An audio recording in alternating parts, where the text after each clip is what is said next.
مليون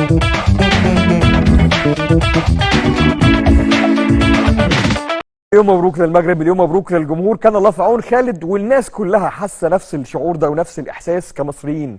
كنت في الاستوديو في اون سبورت اف ام في الراديو، الانفعال، عادل سعد وانا وكابتن خالد الغندور وكل الناس اللي جت وكل الناس اللي واقفه وكاننا مغاربه في الاستوديو التحليلي الخاص بالمباراه. فمليون مبروك للجمهور المغربي بالهداوه بقى، وواحده واحده، لانه الحلويات كتير النهارده، قطايف ولطايف وحلويات بصوت الكابتن ايمن الكاشف، وحاجات لازم يتم تسليط الضوء عليها.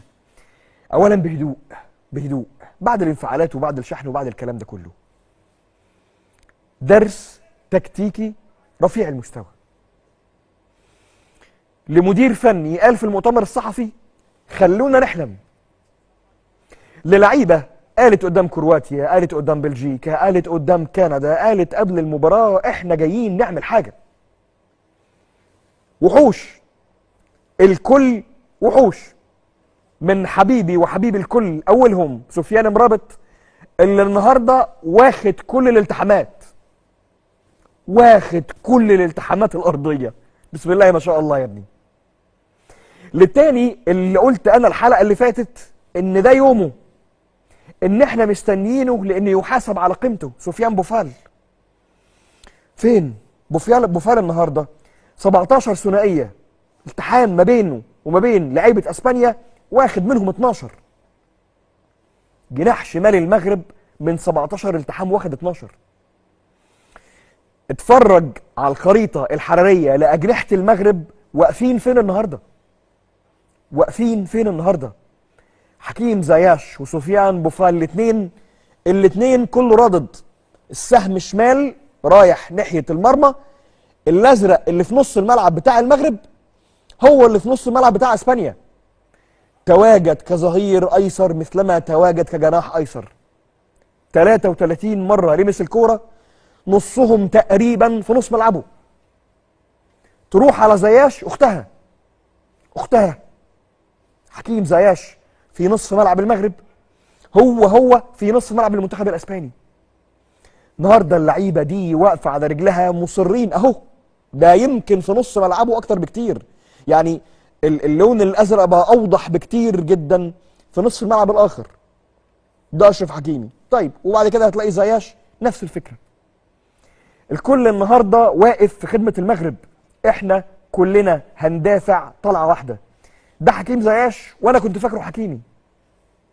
ده حكيم زياش، لو انت بتبص على الصوره للوهله الاولى مش هيكون عندك شك غير ان ده اشرف حكيمي، لكن ده زياش. النهارده لعيبه المغرب كانت مصره ان احنا كلنا هنعمل حاجه. احنا مش هنرجع لموضوع التمثيل المشرف تاني، احنا مش هنفرح بهجمتين على البرتغال نفتخر بيهم تاني، احنا مش هنعمل ده. احنا نازلين نكسب، احنا نازلين نتأهل، احنا نازلين نعمل حاجه. تقرير سكاي سبورت يا جماعه عن المغرب في هذا المونديال انا هجيله بعد شويه، لكن جمله تتبروز منه ان وليد الرجراجي نجح في جعل هذا المنتخب منتخب دايناميك، منتخب عنده الغل، منتخب بيتحول الى معركه بدنيه مع اي خصم ممكن وبيكسب المعركه. لعيبه النهارده شايله الرجراجي ورفعاه على الاعناق لفوق، مره بعد كندا ومره بعد المباراه دي، لان هم عارفين قيمته. وبعد شويه جاي للتقرير. حاجه تانية مهمه بقى لحد ما اجي للرجراجي، ضربات الترجيح عملت اسبانيا. يا اهلا وسهلا بكل حضراتكم، حلقه جديده ومونديال 2022. ليله سعيده من المحيط للخليج، كل العرب، كل الافارقه، كل الوطن العربي، يمكن كل الشرق الاوسط سعيد النهارده بمفاجاه كبيره تعتبر هي واحده من المفاجآت التاريخيه. المغرب بتفوز على اسبانيا في دور ال16 وبتنتقل لدور ال8 في انتظار الفائز من البرتغال وسويسرا. المغرب قدموا لقاء بطولي، المغرب اللي كان البعض بيصفهم بانه لقاء في المتناول بالنسبه للاسبان، والاسبان نفسهم كانوا مخططين لده، انما المغرب قدموا النهارده ملحمه ولقاء تاريخي. كانوا يقدروا يفوزوا في ال90 دقيقه، كانوا يقدروا يفوزوا في ال120 دقيقه، انما التوفيق حالفهم في ضربات الترجيح بفضل بطلهم واحد من ابطال القاره ياسين بونو، حارس من الحراس الكبار جدا، اللي البعض برضه كان يعني متخوف من ثقته الزياده، انما ظهرت النهارده ثقته الزياده في ضربات الجزاء او ضربات الترجيح، وكان هو السبب الرئيسي في فوز المغرب في الجزئيه دي. انما كل الفرقه بالجهاز الفني بالمنظومه المغربيه تحترم وتستحق التحيه. كلهم الحقيقه بيشتغلوا بقالهم سنين علشان يوصلوا للحظه زي دي، ومش صدفه خالص ان المغرب تبقى في دور الثمانيه. اللي يقول لك انها صدفه او الدنيا مشيت معاهم كويس، لا، ده ما يبقاش عارف المغرب بتعمل ايه بقالها كذا سنه. المغرب شغالين بشكل احترافي جدا بقالهم كذا سنه على مستوى الانديه وعلى مستوى البطولات المحليه وعلى مستوى المنتخب بالتاكيد، واضافوا كتير جدا جدا لمستواهم.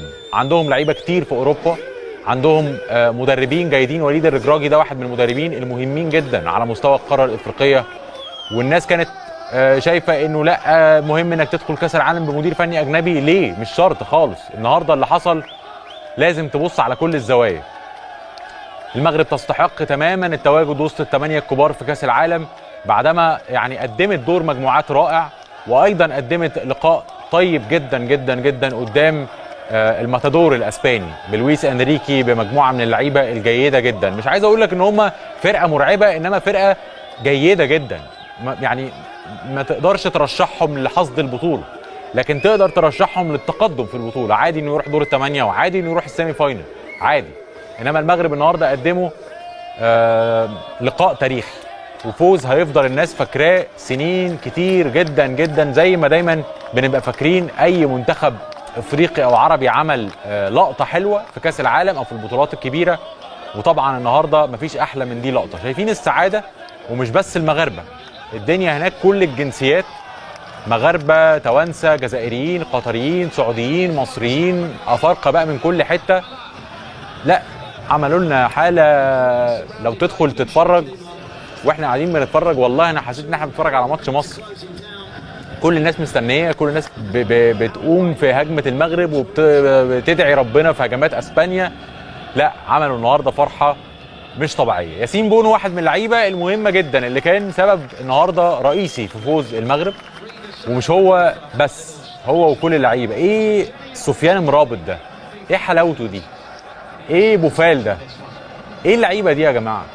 يعني غير ان هم لعيبه فنيا عاليين، لكن كمان عندهم شخصيه. مش مخضوض وهو بيلعب اسبانيا، مش مخضوض، وده مهم جدا. ليه؟ لانهم كلهم موجودين في اوروبا، فبيشوفوا اللعيبه دي عمال على بطال، عادي في التمرين وفي الماتشات، وبيشوفهم في الدوري وبيشوفهم في دوري ابطال اوروبا، فمش مخضوضين.